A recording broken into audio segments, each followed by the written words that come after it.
Yeah, so you get 45 minutes of A-star commentary.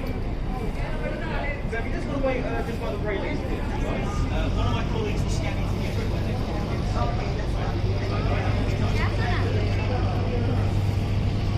We have just want to line up on the railings, just so I can float this very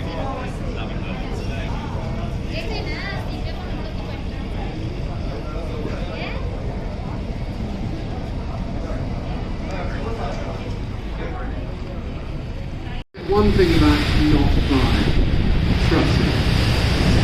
Okay, boring stuff out of the way. Let's kick off with this building over here. To our right, it is the home of UK government, the centre for UK politics. It is the Houses of Parliament. Or to give it its official title, it is the New Palace of Westminster.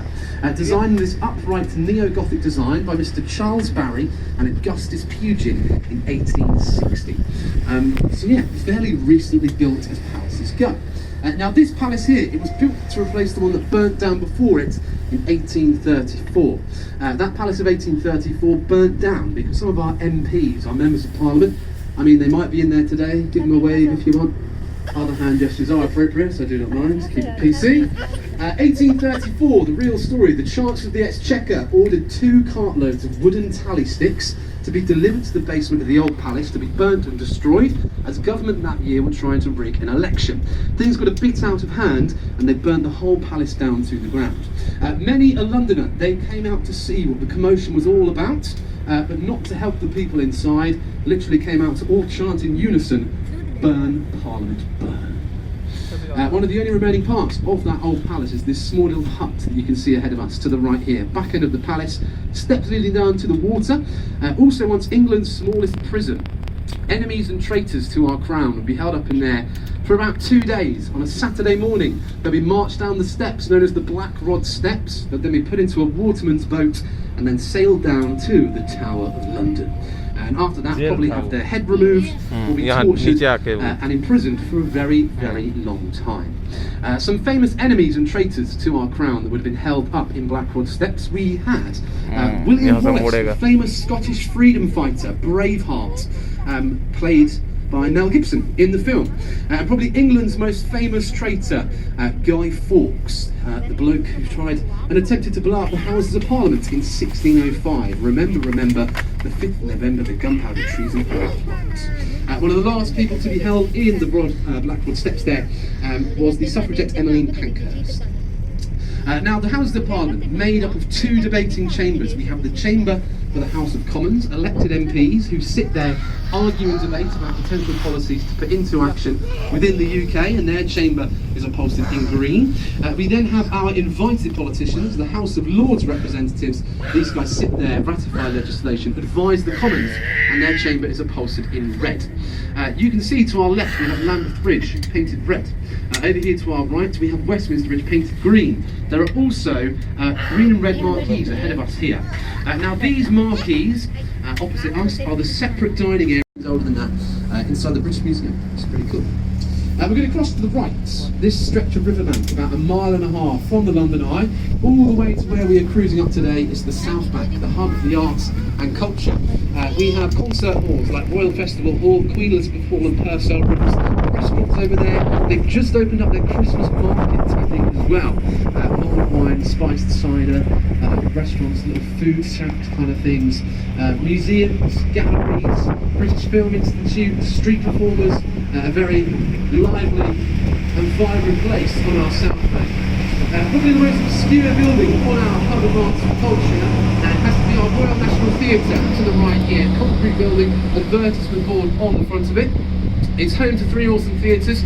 You have the Littleton, you have the Dorfman, and the biggest theatre of the 3 is the Olivier Theatre, named after the National's first artistic director and famous actor, Sir Laurence Olivier. It's one of the cheapest places to also go and see some central London theatre off West End. Many tickets there sell of rush tickets for £15, extremely good value for central London theatre. Many a show at the National does have himself a West End and a Broadway transfer as well. But if television is more your thing, continuing to our right, we have this tower block here. All of the buildings in front of it behind these kind of with the green trees, or not green anymore. But these are the old London studios owned by ITV, independent television, second biggest broadcasting station in the UK, coming just before the BBC. Now us Brits, we do need to thank ITV for gifting our nation with cultural, educational programmes like the Jeremy Kyle Show, Loose Bit, God, and Love Island. So thank you very much for that. I'm joking, I love Love Island. Lots of our Saturday night entertainment programmes, filmed, scripted, recorded over there. If there's any daytime TV fans, breakfast time TV fans like this morning, it used to be recorded in that white studio to our right, that cute studio with blacked out windows, where anyone that lives in the building, or whoever tunes would have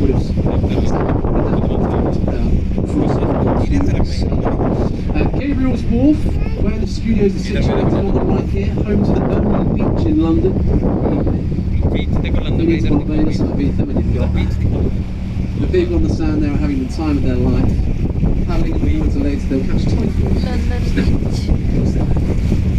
Gabriel's Wharf over here, really nice, kind of forgotten about part of the South. There's little craft markets in there, independent shops, there's a pub in the wall, gourmet pizza, little street food kind of shacks and stuff. All probably getting into Christmas mood within the city of London. The current one we see here is also the second largest domed cathedral in the world. It comes second just before St. Peter's Basilica in the Vatican City in Rome. Up until the 1960s, St. Paul's was also once the tallest building in the United Kingdom. From the bottom of the crypt to the very top of the cross, 365 feet high in the air, 1 foot for every day of the year. Now us Brits, we've seen many famous occasions take place at St. Paul's over the years. The Queen has celebrated her 90th birthday. We have had the marriage of Lady Diana Spencer and Prince Charles in 1981. We've also had the funerals of some very famous Prime Ministers, people like the wartime Prime Minister Sir Winston Churchill, and also the late Baroness Maggie Thatcher as well. So we're going to cross over to the right, to Bankside. Turn of the 1600s, ladies and gents, this was the place to be. This is where William Shakespeare would have been in his prime. We have our detailed replica of Shakespeare's Globe Theatre, that white rounded building with the thatch roof on top. Not the original, it's been here since 1997. The idea to build that theatre pioneered by an American playwright and director. His name was Sam Wanamaker. He came to London in search for the monument to William Shakespeare, and he found nothing. So him and his design team took it upon themselves to rebuild the theatre using the same traditional methods as its original. No heating in the Globe, no electricity, no roof. There is even cashmere and goat fur in the walls for insulation to watch. They keep you warm as you watch traditional Shakespearean plays.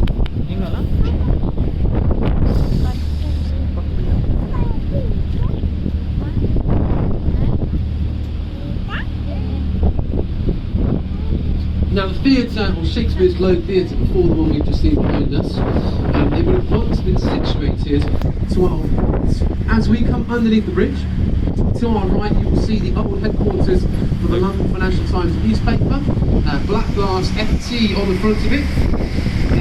But once we're there, Shakespeare's Globe Theatre, 50 metres in from the riverbank at a street called Park Street. That is where you would go and watch your kind of original Shakespearean theatre.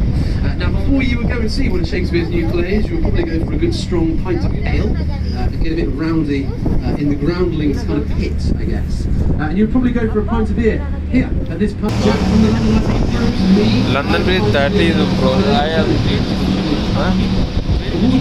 London Ice. They were rather splendid.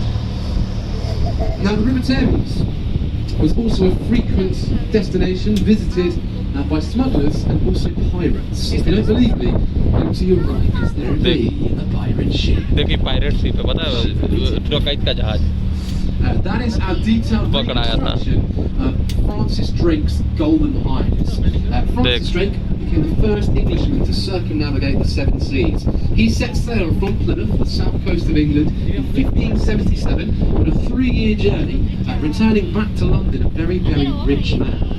He came back with today's money equivalent of about 25 million in stolen treasure they had intercepted and plundered from Spanish and Portuguese galleons coming back from the Americas and the New World. He discovered what we know today as the US of A. On his return back to England, did the kind of CPS, they arrest him for his piracy crimes. No, we gave him a knighthood instead. We gave him £10,000 of the treasure that he had stolen, because that 25 million helped to pay England's debt about 3 times over. So there are any Spanish on board, which is gracias in Portuguese, obrigado. Here we were in the morning. I told. So we're across to the left. देखो यही थी ना सुबह. Buildings, you will see a stone column, 64 metres in height, with a golden orb at the top of it, black balcony around it. That is the monument to the Great Fire of London. Erected in 1672, another one designed by Sir Christopher Wren, who was basically commissioned to redesign New London. Because on the evening of the 2nd of September 1666, there was a small fire that broke out in a baker's shop in a place called Pudding Lane, and that fire actually went on to burn for 3 days straight, and engulfed about 80% of the old medieval of London. 6, because they only recorded the rich people. How dreadful is that? Our modern day city, big banking area, lots of foreign banks. Bank of England is over there, Church of England's over there. It's an expensive place to work, live, eat, drink, shop.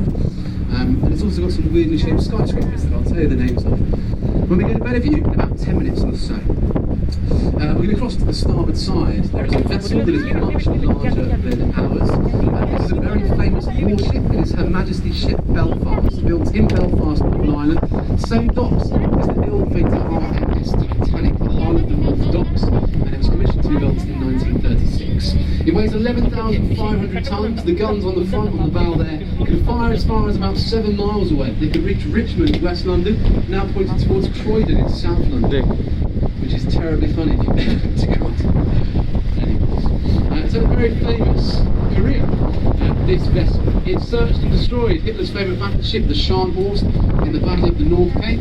Also fired some of the first shots of the D-Day landing, 6th of June 1944.